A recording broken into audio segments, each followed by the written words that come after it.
shape of things to come.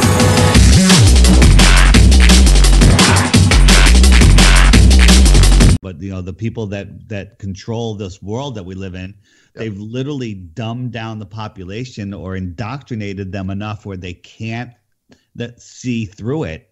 Yeah. And then they look at people like us and say, "Oh, you think you're special? You have special knowledge that the rest of us don't have." I mean, it's I can't even talk. Here's one. Do the simple math, guys. Look up stuff. And again, what I love about the whole flat Earth movement is it's not like we've uncovered some secret treasure trove of information. This is all stuff anybody can look up anywhere, because we're basically using mainstream science, their knowledge against themselves. Like when they say, "Oh yeah, it costs anywhere between $8,000 and $20,000 per pound to send anything up to the ISS," right? That's pretty pricey, and yet they seem to have no restrictions, especially in the last 5 years. No restrictions on anything they send up there. You'd think sending up Chris Hadfield's guitar would not be a priority. How much does a guitar weigh? 4 pounds? 5 pounds? Something like that? A gorilla suit. Why in the world would you send that's 2 pounds, 3 pounds minimum for the crappiest bagpipes, flutes. Let's see. Oh, every NFL jersey that's ever been made, footballs. There's so much crap that is supposedly sent up there. At the very least, you should say, the taxpayer money, if you even believed that the ISS was there, they're spending money on stuff that absolutely is irrelevant to anything. Bobby told Lucy the world ain't round. Drops off sharp at the edge of town. Lucy, the world must be flat. 'Cause when people leave town, they never come back.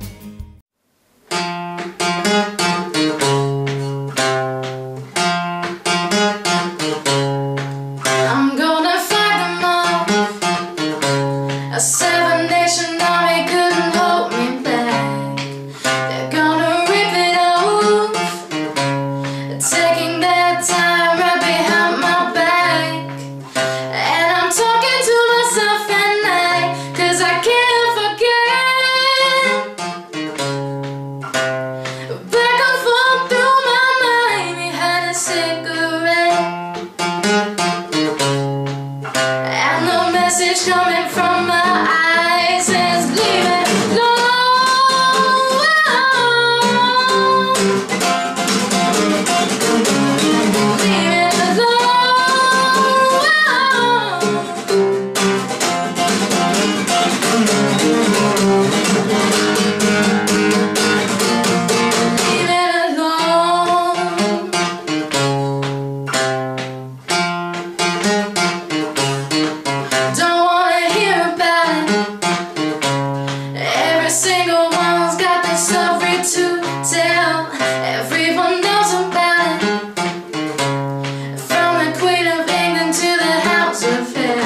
not only does refraction bend the image downward, it also magnifies it.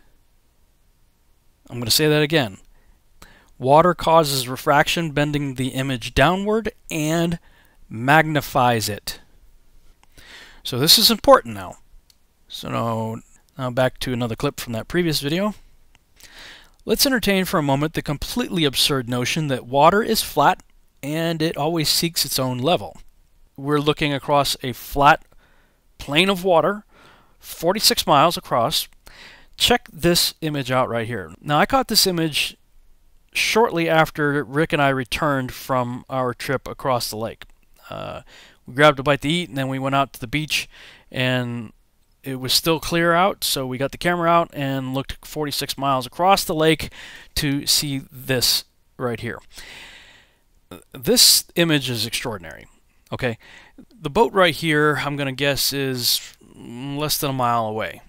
And I base that because these people walking in front of the camera here are walking across some rocks that sort of jut out and kind of fence in the harbor area. And they are only about a quarter of a mile away from where we were when I shot this. I shot this image from right about here. This is where we were looking across, and this is the area right here where those people were walking. And the boat, as you could tell by the size of the people on the boat, wasn't too much further beyond that. So maybe a half mile to a mile, or at the most, I would say, away from where we were.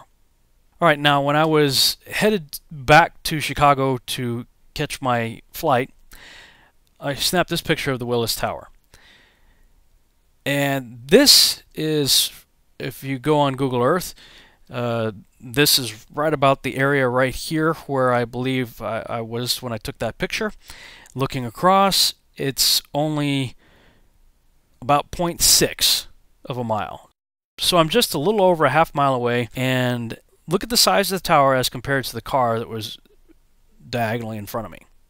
We were looking at the Willis Tower from this direction right here when we were on the other side of the lake. Now, okay, so let me slide the car over and shrink it down to the appropriate scale beside the boat.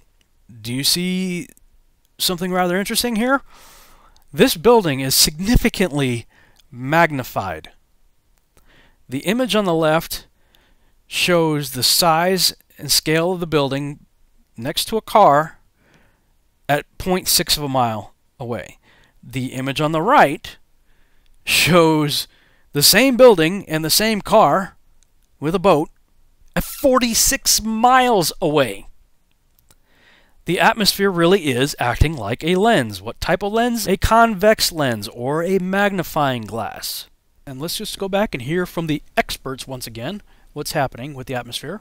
The science is the same of that of a lens. Here's a simple example. So if you're looking at Chicago here, just maybe now you can just see the top of the Sears Tower, and if our simulated temperature inversion moves into place, hopefully now you can see pretty much all of Chicago, see all the lower buildings, including what's at ground level. So the atmosphere really is acting like a lens. Yes. Again, based on that imagery that I saw looking 46 miles across versus 0.6 miles across, I really do believe that, just like the experts said, the globalist guys, these are people who believe in the globe now, they are the ones that said, hey, the atmosphere really is acting like a lens, and they put a lens in front of the camera to show how it works. So I'm just doing what they're doing. I'm using the same logic that they're using, the same science that they're using. And, science is all about testable, observable, and repeatable data, right? So to alleviate the problem of distorting the edges because the magnifying glass ring is too small, I went on Amazon and I got these plastic magnifying sheets and came up with another way of doing the same thing using the sheet right here. Set the city up, a little cutout of the city, and now I've got the big magnifying glass sheet. Bring the camera right up to the lens. See, that's the normal view of the city. Now let's back up again. The science is the same of that of a lens. Here's a simple example. So if you're looking at Chicago here. The atmosphere really is like acting like a lens. Yes. Atmosphere really is acting like a lens, and this is how much of the city is missing due to the lensing effect, the magnification of the atmosphere.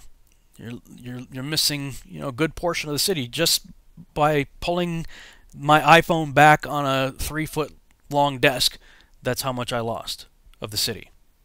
And as with any scientific experiment, you always try to improve upon what you did before. So I got some foam core, made a little housing for the magnifying sheet, and pasted the city on the back there, and I made it as 2 separate pieces so that I could flex it as necessary, because I think that there are different types of atmospheric conditions that would allow for more magnification versus less magnification. So in this scenario, you have more magnification, and in this one you have less. And for this one I decided to put the Toronto skyline into my little box here.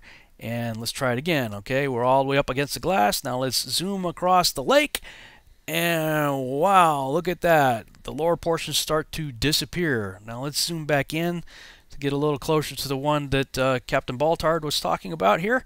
And wow, look at this. Here's his image on the right, and here's my image on the left. Missing the lower portions of the city had nothing to do with curvature whatsoever. And this, of course, is my answer to the meme that you've all seen being passed around on Facebook, showing the missing part of buildings is absolute proof of the curve. No, not really.